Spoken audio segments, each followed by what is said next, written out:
पहले ये तस्वीरें देख लीजिए। ये तस्वीर एक शादी की है जिसमें एक महिला दूसरी महिला के साथ फेरे ले रही है। लेकिन इस कहानी में रिश्तों का केवल यही एक पेच नहीं है, बल्कि रिश्तों में इतने चक्कर हैं कि सुनने वाले का दिमाग घूम जाए। जैसे कि तमिलनाडु के इरोड जिले की पुलिस का घूम गया था। अब ये तस्वीर देखिए, इसमें बुजुर्ग दंपत्ति के साथ दो बच्चे दिख रहे हैं। ये इरोड पुलिस के पास अपनी माँ की शिकायत लेकर पहुंचे हैं।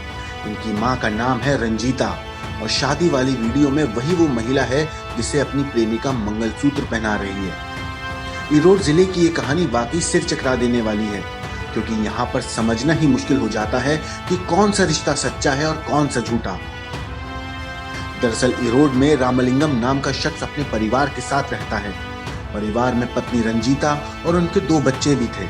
इस बीच रामलिंगम की नजदीकी एक दूसरी महिला से हो गई और फिर रामलिंगम ने उससे शादी कर ली।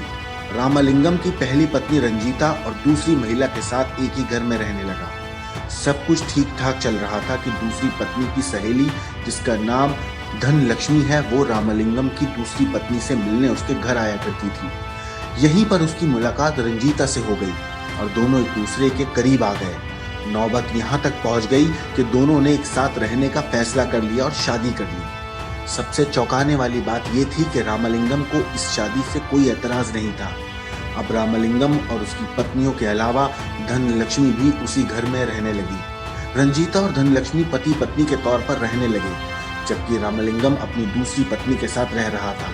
रंजीता अपने बच्चों को धनलक्ष्मी को पिता कहने के लिए मजबूर करती, जबकि रामलिंगम को अंकल कहकर बुलाने को कहती।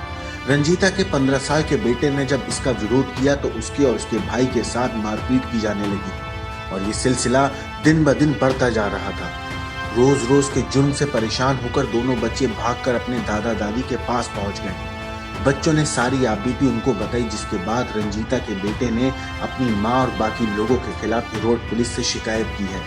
पुलिस पूरे मामले की जांच कर रही है, लेकिन रिश्तों के इस चक्कर के बारे में जानकर खुद पुलिस घंचक्कर हो गई है। Bureau report, crime.